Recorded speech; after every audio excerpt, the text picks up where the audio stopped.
Hello one by one! Heto na yung Disneyland Day namin ng buong family. Hey mga besh! Ganito pala sa Disneyland, kaya tara samahan nyo ko para makwento ko lahat sa inyo.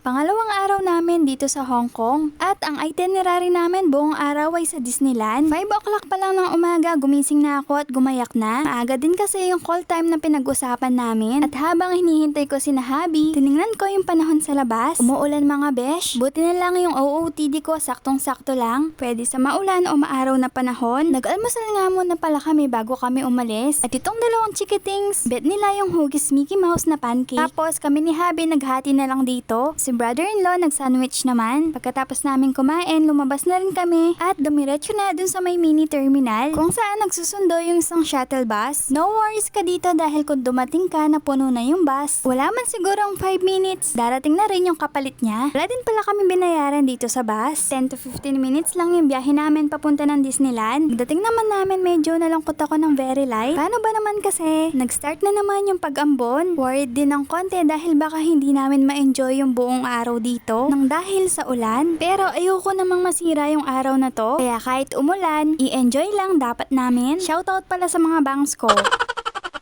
At dahil nga medyo umaambon, napabili kami ng mga payong. Bago nga pala ako bumili, ningnan ko muna yung mga presyo nila. Just be marimar makagagalo. At buti na nga lang din pala, kabili na ako ng mga headbands sa TikTok shop. Same quality lang ng mga binibenta nila dito pero super mura naman sa atin. Kaya mga besh, bago kayo pumunta dito, bumili na kayo sa atin. 10 times ata yung presyo nila dito mga besh. Pagpasok pala namin, agad-agad nagpa-picture na kami dito ni Habi. Syempre, hindi namin dapat palagpasin ito. Si Daffy nga pala yan mga besh ha, hindi si Bear Brand. Umpisa pa lang ng lakaran namin, napapawaw na ako dito pa lang sa mga portraits. Ay mga besh, unti-unti, yung inner child ko lumalabas na. Tapos, agad pa namin nakita si Mickey Mouse. Kaya for the go kami sa pila kahit ang haba. Syempre naman, hindi ko papalagpasin to, no? Kahit 1 hour kami nagpila, okay lang. Ang mahalaga, namit namin in person si Mickey Mouse. Parang malaking village nga pala itong Disneyland. Kaliwat kanan din yung mga shops na pwedeng pagbilhan ng mga pagkain or merchandise. Ay, alam nyo nga pala, hindi man pala natuloy yung ulan. Hanggang dun lang siya sa gate. Pinabili lang talaga kami ng payong. Etsuserong ambon yun. Pero at least kahit paano may nabili kaming souvenir dito sa Disneyland. At heto pala yung Disney Castle. Dito palang mga besh, maganda na siya. Talagang mapapapicture ka sa kanya. Inumpisahan pala namin dito sa Tomorrowland yung pasyal namin sa mga Marvel lovers dyan tulad namin ni Habi. Alam ko na alam nyo kung anong meron dito. Si Habi hindi nakapagpigil sa excitement. At nagpapicture siya agad dito sa Space Shuttle. Abot hanggang tenga na nga pala yung mga ngiti namin dito. Kahit na hindi pa talaga kami nakakapasok sa mga stations ng Tomorrowland. At the same time, syempre, excited at curious din kami sa kung anong meron dito. Kaya wag nyo munang skip itong mini vlog ko na to ha. Dahil gusto kong i-share kung anong meron dito. Unang pinasukan namin yung station ni Ant-Man. Ay mga besh, parang nasa headquarters ka talaga nila. Tapos nabigla naman ako dahil meron palang rides dito. Syempre, for the go kami, no? Papasilip ko lang muna kung anong meron sa inyo dito. Sa ibang vlog ko na lang i-detalya lahat. Paglamas namin sa Ant-Man Station, lunch muna kami dito sa Royal Banquet Hall. Yung serving nila dito, good na for 2 to 3 packs. Pumunta naman kami sa Mickey's PhilharMagic pagkatapos namin kumain. Habang naghihintay kami, natuwa ako dito sa dalawang chikitings. Nasweetan ako sa ganap nila. And speaking of chikitings, kung kasama nyo sila sa travel ninyo papunta dito sa Disneyland, huwag nyo silang kalimutang dalhin dito. 3D nga pala yung mapapanood nyo. Kaya meron din kaming suot ng mga 3D glasses. At sobrang na-amaze kami ni Habi dahil nga first time din namin makapanood ng 3D. Oo, first time namin ito. Ganito naman pala yung screen pag hindi kayo naka 3D glasses. Ibang-iba pag meron kang suot, sobrang mapapawaw ka. Promise. Next naman, dito muna kami sa labas. Sumakay kami dito sa Flying Dumbo. Safe itong sakyan ng mga bata kaya mag-enjoy din sila. Tulad ng pag-enjoy namin ni Habi sa pagsakay dito. At syempre, hindi rin namin palalagpasin itong carousel. Ay, grabe lang. Dahil feel ko talaga na bumalik ako sa pagkabata dahil dito sa carousel. Alam niyo ba na sobrang laki nitong Disneyland? At yung mga unang sinakyan at pinuntahan namin nasa 1/4 pa lang siguro. Namit din pala namin si Goofy. Ay, ang saya lang. Heto na yung kung saan pinaka-excited yung mga chikitings. Yung World of Frozen. Anna at Elsa, here we come. Pero wait lang. Nagtwinkle-twinkle muna itong mga mata ko sa mga purple benches. Batating makalukluk. Alam nyo nga pala, muntik pa ako mawala dito. Nasa loob na pala yung mga kasama ko. Ako, heto, nandito pa sa labas. Kailangan mo palang sumakay ng ganitong bangka para malibot mo itong It's a Small World. Dito makikita mo yung mga little animatronics na bata na mula sa iba't ibang bansa at suot nila yung mga national costumes nila. At syempre, inabangan ko yung sa Philippines. Inabangan ko nga rin pala itong tatlong nakahawayan. Hanggang ngayon, sinasayaw pa rin nila yung nag-viral na TikTok song na yu yu yu yu yu yu yu.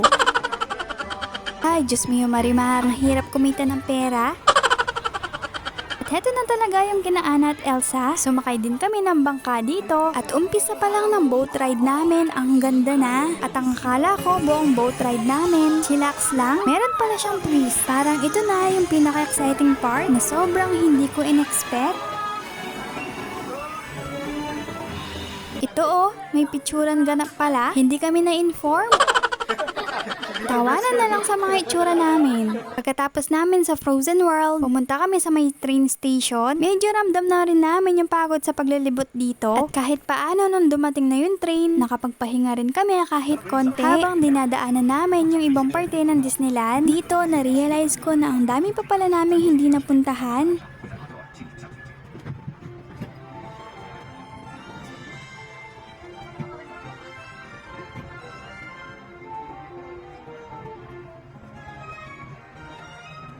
Pagkatapos namin sa train, bumalik kami dito sa may Disney Castle para ituloy yung pagpapahinga namin. Naghanap kami ng mga upuan at hinintay na namin itong Mickey and Friends Street Celebration na kung saan nakita namin yung ibang mga Disney characters. Yun nga lang, medyo biti. Hehe.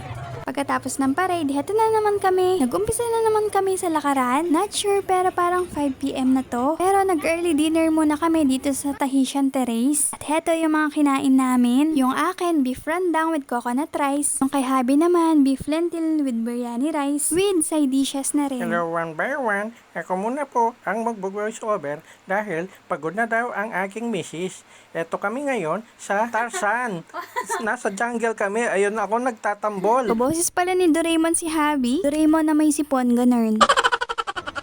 Pumunta din kami dito sa Toy Story Land. Daming pwedeng sakayan ng mga rides dito mga besh. Dito kami sumakay kay Slinky Dog. Natutuwa naman ako dito sa kasama namin Chikiting. Super tapang niya sila ng ate at bunso nila. Hindi ko man din sila narinig na umiyak habang nasa rides kami. Tapos nandito naman kami sa Mystic Manor. Ay mga besh, ang ganda rin dito, promise. Dito naman sa umpisa may halong kwento. Pagkatapos ng kwentuhan, sasakay kayo dun sa mga parang bump cars. Ang daming nangyayari dito habang nakasakay kayo. Bumalik nga pala kami sa Tomorrowland para puntahan itong station ni Iron Man. Pag pumasok ka dito, parang pumasok ka na rin sa headquarters ni Iron Man. Tulad din siya dun sa station ni Ant-Man. Dito, meron ka ring sasakyan kaso iba. Iba yung magiging experience mo dito. Dito, may uupuan kayo. Tapos, magsusuot din kayo ng mga 3D glasses na ang effect ay parang ikaw yung nag-ooperate ng isang aircraft. And lastly, ito na yung pinaka main event dito. Yung musical na Disney Castle na may engranding fireworks display. Mapapanganga ka talaga sa dami ng mga ganap sa mga oras na to habang pinapanood mo siya. Alam nyo, naging emotional din ako ng konti dahil hindi ko alam na meron palang ganito. Yung inner child ko tuwang-tuwa at very overwhelmed. Sa totoo lang kasi hindi ko in-expect talaga na makakapunta ako dito. Sobrang thank you kay Lord at sa isang family na nagbigay sa amin ni Habi ng once in a lifetime opportunity na pumunta dito. Sana kayo rin one day makapunta rin kayo dito dahil sobrang worth it yung pagod, yung gastos. Naramdaman nyo, mawawala kasi yun in a day or two lang. Pero yung mga memories nyo dito forever na. Pagkatapos pala ng show, wag muna kayong umalis mga besh. Magstay muna kayo for a while. Hayaan nyo muna na kumonte yung mga tao dahil mas maganda mag-picture at mag-video sa Disney Castle sa mga oras na to. Dahil nga wala nang gaanong tao. At heto yung mga chikiting talagang takbuhan sila dito. Alam nyo, bitin yung one day mga besh. Bitin para puntahan lahat ng mga rides, pati lahat ng mga stations. Isang araw lang kami dito mga besh, tapos bukas aalis na rin kami. Lord, kung magiging milyonaryo man ako in the future, pwede po bang pa-advance na po yung kalahati ngayon? para makabalik po ulit kami dito na kami naman. Kami naman ni Habi yung taya. Na hindi lang kasama yung family ni Habi, kundi kasama na rin yung family ko. At syempre, dapat kasama na rin namin yung chikiting namin. Sarap siguro sa pakiramdam nun, no? That's all. Thank you for watching. Sana nag-enjoy din kayo. Bye! Until next time, Disneyland!